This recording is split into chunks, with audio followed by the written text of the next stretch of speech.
Assalamualaikum warahmatullahi wabarakatuh. Bagaimana kabarnya teman-teman? Semoga baik-baik saja ya. Minggu lalu kita sudah membahas tentang inventory.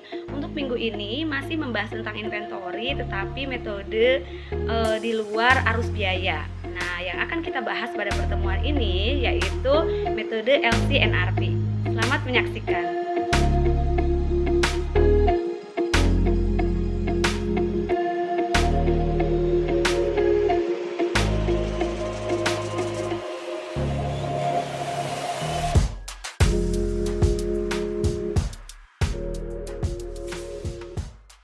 LCNRP atau disebut juga Lower of Cost or Net Realizable Value. Ini merupakan salah satu metode pengukuran persediaan di mana kita membandingkan antara cost dengan nilai realisasi bersih. Mana yang terendah itu yang menjadi nilai akhir dari persediaan. Apa itu NRP? Jadi NRP itu merupakan estimasi harga jual dalam kegiatan usaha biasa dikurangi dengan estimasi biaya penyelesaian, estimate cost to complete, dan estimasi biaya yang diperlukan untuk membuat penjualan atau estimate cost to make a sale. Asumsinya di sini ada persediaan dengan biaya sebesar 950.000. Nilai jualnya adalah 1.000 dan estimate cost of completion 50 serta estimate selling cost-nya 200. Nah, selanjutnya kita akan menghitung berapa NRP-nya. Inventory yang belum selesai itu sebesar 1.000 dikurangi dengan estimate cost of completion dan estimate cost to sell 50 dan 200, jadi totalnya 250. Setelah dihitung NRP-nya sebesar 750. Dari data di atas kita bisa lihat cost sebesar 950. Berarti cost dan NRP kita bandingkan mana yang terendah, yaitu 750. Berarti nilai baru persediaan yang dilaporkan di dalam laporan posisi keuangan itu sebesar 750 yang awalnya 950. Sehingga pada income statement kita akan mengakui adanya loss on inventory write down sebesar 200, yaitu 950 dikurangi dengan 750. Selanjutnya ada metode apply to LCNRP. Jadi di sini ada beberapa produk makanan. Kita bisa analisa dari individual item, major group, dan juga total inventory. Kita lihat berdasarkan individual item. Di sini ada spinach, costnya 80.000. Ini harusnya NRP ya. NRP 120.000, sehingga LCNRP-nya kita ambil yang terendah yaitu 80.000. Begitupun untuk carrots, cut bean, fish, dan juga mixed vegetable. Setelah kita hitung per individual mana yang lebih rendah, kita jumlahkan totalnya sebesar 384.000. Selanjutnya yang kedua ini dilihat dari grupnya. Di sini ada dua grup makanannya, ada frozen dan juga ada can. Dilihat dari total frozen yang terendah adalah 230.000 dan yang can yang terendah adalah 164.000. Sehingga total major groupnya 394.000. Selanjutnya yang ketiga total inventory. Kita lihat di sini menurut cost 415 dan menurut NRP 434.000. Sehingga yang diambil yang terendah adalah 415.000. Selanjutnya pencatatan dari penurunan NRP terkait dengan cost-nya gitu ya. Jadi mana yang terendah antara cost dengan NRP-nya. Kita lihat ilustrasinya. Asumsinya terdapat COGS sebelum ada adjustment terhadap NRP sebesar 108.000. Kemudian ada ending inventory sebesar 82.000 dan ending inventory at NRP sebesar 70.000. Jadi yang ini yang at cost 82.000, artinya at cost di sini berarti yang tercantum dalam laporan posisi keuangan. Ternyata menurut NRP ini nilainya 70.000 sehingga ada penurunan. Nah, untuk mencatat penurunan tersebut ada dua metode, ada loss method dan ada COGS method. Kita lihat bedanya. Jika kita menggunakan loss method, maka jurnalnya adalah loss due to decline to NRP di debit dan inventory di kredit sebesar 12.000. Sedangkan jika menggunakan COGS method, maka yang di debit adalah cost of goods sold dan yang di kredit adalah inventory sebesar 12.000. Selanjutnya, ada beberapa perusahaan yang menggunakan akun allowance untuk inventory-nya. Jadi, di dalam laporan posisi keuangannya dilaporkan inventory, kemudian di bawah si inventory itu ada allowance to reduce to inventory. Nah, ini sama saja, tetapi nantinya allowance ini akan menjadi pengurang inventory. Nah, jadi jurnalnya apa? Kita lihat loss due to decline of inventory to NRP di sisi debit, dan di kreditnya bukan inventory melainkan allowance to reduce inventory to NRP. Sekarang kita lihat ini adalah bagian dari statement of financial position. Nah, ketika kita menggunakan loss method dan COGS method, untuk dari sisi current asset inventory nilainya menjadi 70.000. Sudah memasukkan nilai yang baru tadi ya, 82.000 kurangi 12.000. Selanjutnya, jika tidak menggunakan allowance, maka kita langsung mencatat tadi inventorinya sebesar 70.000, dan jika terdapat allowance, maka inventorinya tetap 82.000, tetapi di sini ada allowance to reduce inventory sebesar 12.000, sehingga inventory at NRP-nya sebesar 70.000.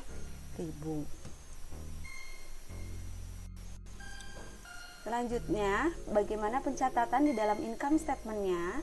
Kita lihat, jika menggunakan loss method, maka loss due to decline of inventory ini akan masuk ke dalam other income and expense. Sedangkan untuk COGS method, maka akan menambah COGS-nya. Jadi COGS awalnya 108.000 ditambah 12.000 jadi 120.000. Selanjutnya, bagaimana ketika ada pemulihan gitu ya. Ada tadi kan sempat menurun inventorinya, kemudian ada pemulihan atau ada kenaikan lagi. Nah, ini diperbolehkan. Syaratnya adalah jumlah penurunan nanti nilainya akan dibalik. Kemudian yang kedua, pembalikan hanya terbatas pada jumlah write down asli.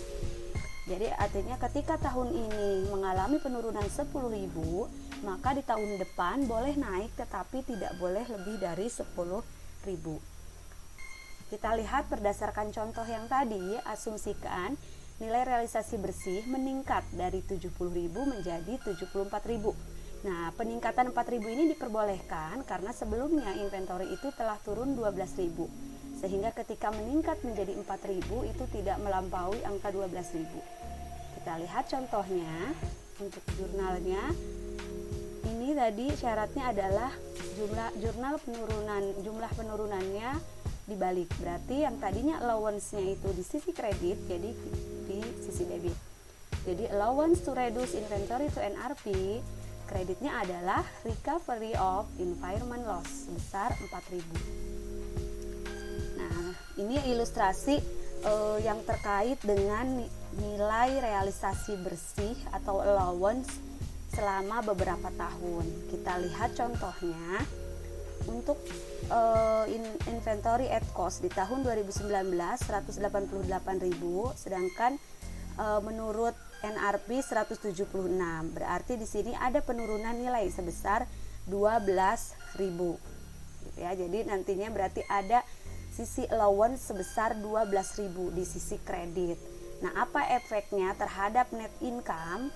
Nah, karena ada allowance gitu ya, dan juga ada tadi loss due, berarti kan nanti net income-nya akan berkurang karena ada tambahan kerugian sebesar 12.000. Selanjutnya di 31 Desember 2020 Inventory cost-nya 194.000 dan NRP-nya sebesar 187.000. Berarti di sini allowance pada tahun yang bersangkutan gitu ya, yang terbarunya yaitu sebesar 7.000. Nah, jadi berapa yang harus kita jurnal?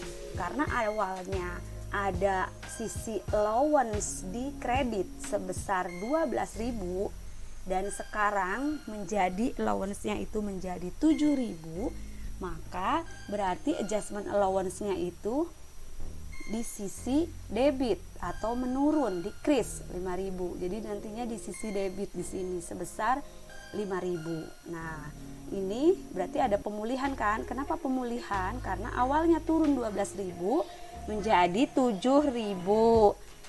Selanjutnya seperti itu.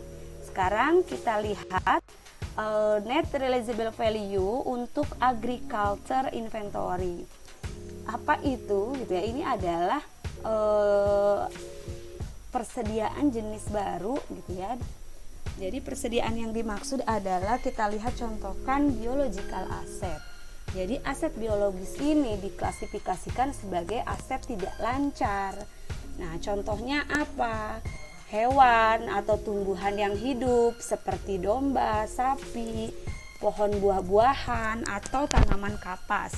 Jadi ini adalah makhluk hidup yang sifatnya bisa bertumbuh, begitu ya. Nah, aset biologis ini diukur pada pengakuan awal dan pada setiap akhir periode pelaporan pada nilai wajar dikurangi dengan biaya untuk menjual.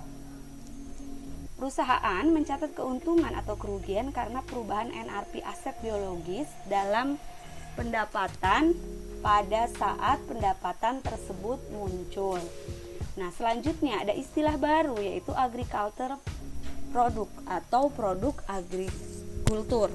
Nah, produk agrikultur ini merupakan hasil pertanian. Hasil pertanian dari apa? Hasil pertanian dari aset biologis yang tadi gitu ya. Ini adalah hasil panennya. Seperti kalau biological asetnya itu sapi, berarti produknya apa? Susu perah gitu ya, susunya yang memang dijual. Kemudian kalau biological asetnya itu pohon, berarti agriculture productsnya ya pohon apa yang dijual tadi, pohon apa yang buah apa yang dijual gitu kan. Misalnya alpukat atau mangga atau durian begitu. Kemudian kalau biological asetnya itu domba, nah apa yang akan dijual dari hasil domba tersebut? Misalnya kain wol. Nah, berarti produk agrikulturnya itu adalah kain wol. Nah, selanjutnya hasil pertanian diukur pada nilai wajar dikurangi dengan biaya untuk menjual atau NRP pada saat panen nanti. Setelah dipanen, NRP ini akan menjadi biaya gitu ya, karena nanti barangnya dijual, berarti selisih antara biaya dengan COGS itu adalah labanya gitu ya. Oke, kita lihat contohnya. Bangkok Dairy memproduksi susu untuk dijual ke pembuat keju lokal. Bangkok ini mulai beroperasi pada tanggal 1 Januari 2019 dengan membeli 420 sapi perah seharga 460.000 euro. Bangkok memberikan informasi berikut terkait pemerah susu sapi.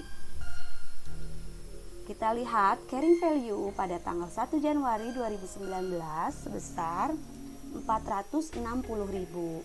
Kemudian change in fair value due to grow and price change-nya sebesar 35.000. Selanjutnya, decrease in fair value to harvest itu sebesar 1.200. Jadi perubahan dari carrying value-nya sebesar 33.800. Di sini ini adalah kenaikan atau penurunan tadi ya yang terkait dengan aset biologis.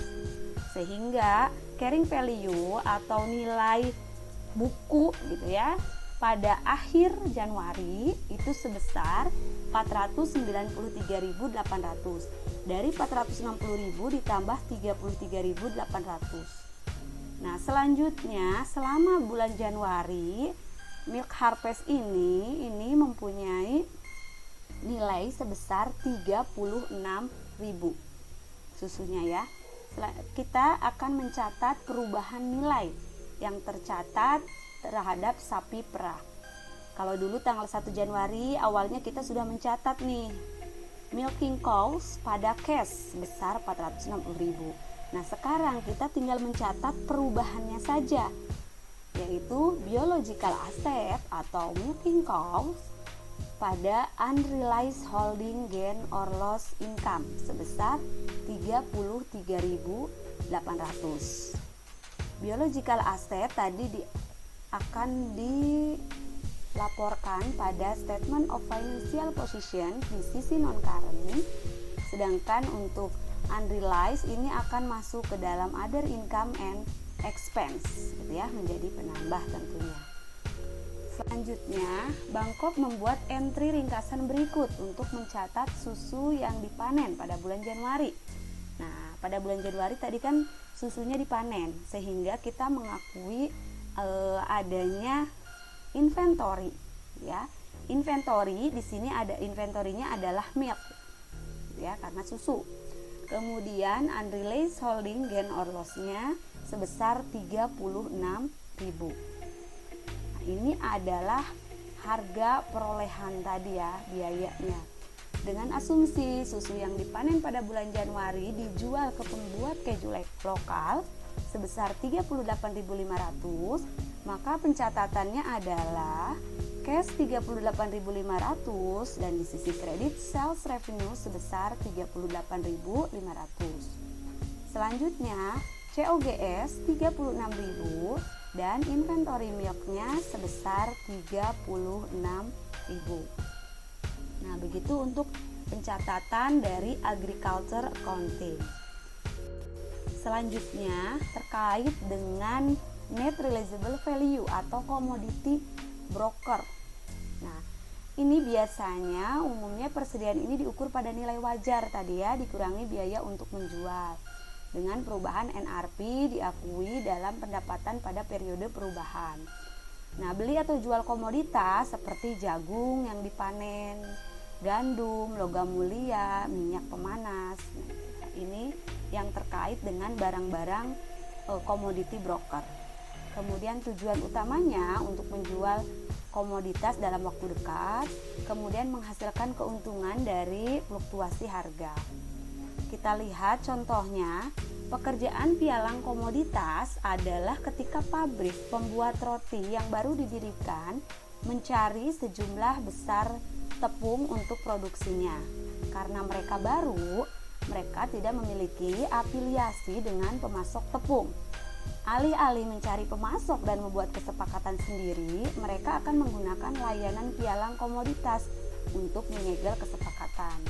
Ya, karena kita masih baru, daripada mencari harga yang mana yang terendah, ya lebih baik kita langsung bertanya kepada komoditi dari broker tersebut.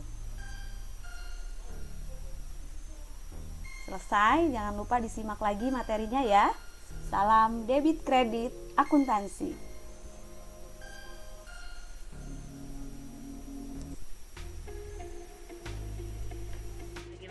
Setelah menyimak video tentang LCNRP, semoga mudah dipahami ya. Untuk minggu depan kita masih membahas tentang persediaan, tetapi menggunakan pengukuran metode yang lain, yaitu metode laba kotor dan juga retail inventory. Oke, sekian untuk hari ini. Sampai jumpa di video pembelajaran berikutnya. Wassalamualaikum warahmatullahi wabarakatuh.